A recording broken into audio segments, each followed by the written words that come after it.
How can we create a proper Venn diagram in Apple Freeform? Let's head to the shape menu. We're going to select an oval shape, a circle. Then we need to scale it up a bit. You can hold Shift or put your finger on the screen to get this nice 1:1 proportion. And the key feature of this that we need today is to reduce the opacity. So click on it, click on the color again, and instead of selecting those pre-made colors, click this like rainbow-like show more colors.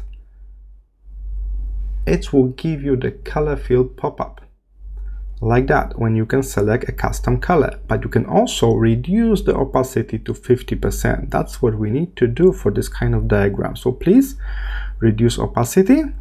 All right, and now we can simply copy and paste this, Command C, Command V, and then you will see this overlapping area. Of course, we need to make adjustments to this second one to be a bit different color, but keep opacity 50%, so they are semi-transparent, and thanks to that we can see overlapping area between those ovals and circles.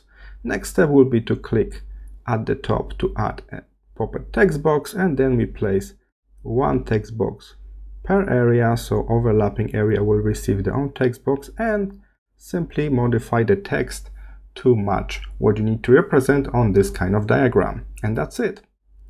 I hope this was helpful. Remember, simply reduce opacity and that's enough to create a proper Venn diagram. I will see you in the next tutorial.